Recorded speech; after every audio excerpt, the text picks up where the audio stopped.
Hi, I'm Stuart. Welcome to my YouTube channel and welcome back. Thanks for viewing my video. In this video I do the seriously well-read book tag. I was tagged in videos by Kelly at Books I'm Not Reading, Gavin at Genre Books 23, and Kevin at Kevin Tall Reads. Pat at Book Chat with Pat did this tag. Per Kelly. Hello, I was tagged this week by Randy at the Literate Texan in a new tag. Randy has recently started a new book club, the Seriously Well-Read Book Club, on his Patreon page. Created this tag to go along with it. Check out Randy's original tag here.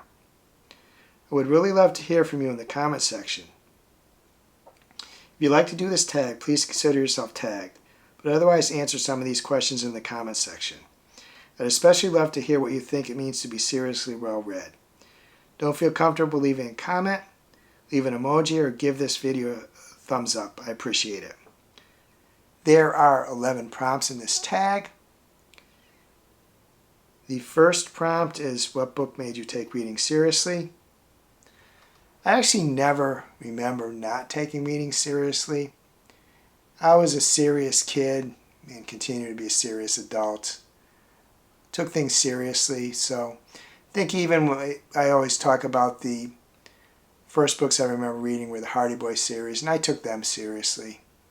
Salem's Lot by Stephen King was a book that did make me realize that I wanted to read books where character took center stage. Prior to that, I read lots of sci-fi books, and they were all plot heavy, which is not to say there wasn't sci-fi books that had good character development, but I wasn't reading them. The sci-fi books worked in my youth, but I think as I got a little older, I wanted to have character development and characters that I cared about beyond just what the plot told me. I wanted to understand them more. And I think it was Salem's Lot by Stephen King that started me down that path. And Salem's Lot was also the book that got me fully into horror. I had read horror prior, but it was that book that led me to becoming a more full-fledged horror reader. Second prompt is, what book did you pretend to understand? Be honest. I don't ever remember pretending to understand a book. However, there was a book in college, and I studied engineering, late 70s to early 80s. At the time, at the college I went to, there was only one English requirement. It was an English class in our freshman year. And there was a book that was required for us to read that I did not get to the bookstore in time to get. So I tried to bluff my way when answering questions on the quiz or test they gave us, and it didn't go well. In retrospect, I don't know why I didn't just go to a bookstore and get this book.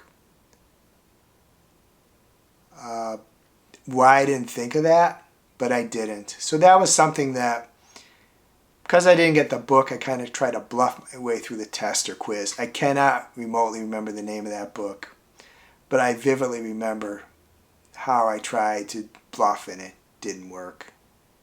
I did do well. My grade through the class was good, either a B or an A, but that particular test or quiz on that book I did poorly on. The third prompt is, which books are on your personal required reading list? I don't actually believe in saying someone should read any book, no matter how much I like it.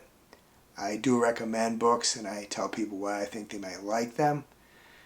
What I decided to do is I actually picked 4 categories. You just pick books that I think if you reading in that category or you want to read in the category, you might want to read.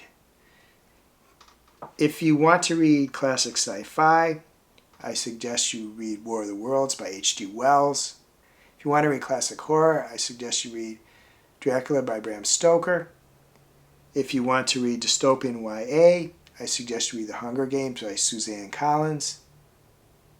Actually, I would suggest if you want to read a dystopian novel in general. Some people don't want to read YA, but even if you don't, I would suggest you read this one. And if you want to read dark academia, I suggest you read The Secret History by Donna Tartt. Fourth prompt is what author have you been avoiding? One author I've wanted to read for a while that I haven't is Brandon Sanderson. A wide range of people recommend his books. And I'm not afraid of the complex world building. I'm not afraid of the fact that many of the books are long. I'm not afraid of having to determine where I start. I just haven't got around to reading him, and I want to. As I said, such a disparate group of people love his books, and I want to join them to see what he's all about. The fifth prompt is what's the hardest book you've ever finished? I can't really single out one book as a book that's the hardest I ever finished. I'll mention a couple and say why I found them hard. One is Becoming Nicole, The Transformation of American Family by Amy Ellis Nutt. Nicole was born male but knew she was a girl from her earliest times. And the story is, as the title says, about her becoming Nicole. What was hard about it was a couple things. One was that how opponents of her becoming Nicole, how they treated a child as a political football, how adults did that was hard. The other thing was the book came out in 2015, and that ended on a very optimistic note about the future of trans people, and in 2026 in the US, those rights have taken a huge backward push, and the optimism was not realized. Another book is one I read recently. It's The Blackboard Jungle by Evan Hunter. That was difficult because there was a essay that was fetishized, and the views of the men about women. I recognize the book came out in 1955, but I think even for those times the views were pretty abhorrent.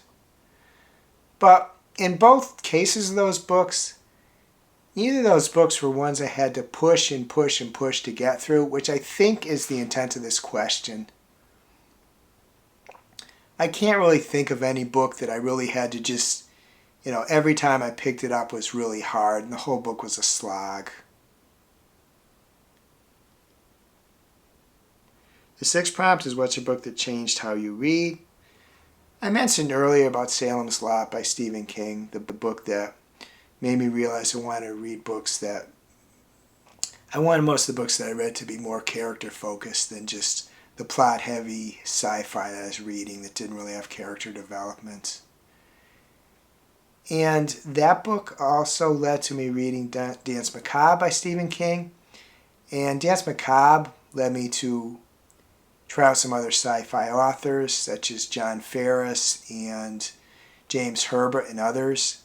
So starting reading King led me to Danse Macabre, that led me to some other sci-fi authors. There's others too, I can't remember offhand. It's a while back, but did lead me to other horror authors. The seventh prompt is quality versus quantity. Would you rather read 100 good books in a year or 10 great books? As I said earlier in this video, I watched 4 other people do this tag, and every single one of them said 100 books. I'm going to say the same. I very much doubt anyone that is making booktube videos or anyone looking at booktube videos is going to be willing to only read 10 books in a year, no matter their quality. So this was an easy answer. I will go even farther though. I will say that I would read 100 mediocre books in a year over 10 great books. 10 books is just not enough. There were times in my life I probably did just read 10 books or around there. But these days, 10 books wouldn't be remotely enough. I need to read a lot more than that. That being said, I've never actually read 100 books in a year. It's kind of a goal, but I haven't made it a solid goal or made an effort to actually do so. The 8th prompt is, what genre are you embarrassed to say you have not read? I'm not embarrassed to say I haven't read any genre. I read widely. But although not a genre, I am embarrassed I haven't read any Jane Austen books. That's something I want to correct, but I haven't. I suppose I could have said Jane Austen for the earlier prompt, included that when I said Brandon Sanderson too. Another author I've wanted to read but haven't read any of. The 9th prompt is, which book do you think most people misread? Wouldn't say most people, but a fair number of people, including me, misread Catcher in the Rye by J.D. Salinger. I thought Holden Caulfield was just a rebellious teenager. I did not realize the anxiety, depression, grief he was going through. I guess I recognized the grief, but I still overall thought that he was just a rebellious teenager. It's especially embarrassing because I've had my own mental health struggles, and the fact that I couldn't recognize someone going through mental health struggles really embarrasses me. Did overall enjoy the book, but I didn't really get a very important point of it. The 10th prompt is, what does seriously well read mean to you? I guess I would consider seriously well read to mean that people read a number of classics, and classics defined by what college English departments define as classics. There is some problems with that. It can get snobby, but people like Hemingway, I mentioned Jane Austen. I would include H.G. Wells and Jules Verne. Frankenstein, Dracula, the Bronte sisters, Ella Montgomery. There's a lot of what are, Dostoevsky, Tolstoy. I would never say that a person needs to read all those books, but I would say that to be considered seriously well read. Now, I don't think a person needs to be considered seriously well read to be considered a great reader. I think they're two different things. And I don't think anybody has to read classics. They should read what they want. Reading is entertainment for me. But I'm kind of going to defer to an academic kind of definition of this, what seriously well read would be. And I could certainly understand if people take issue with that. I'm not sure if I would exactly consider myself seriously well read. I have read a fair amount of classics, but that's not my main focus.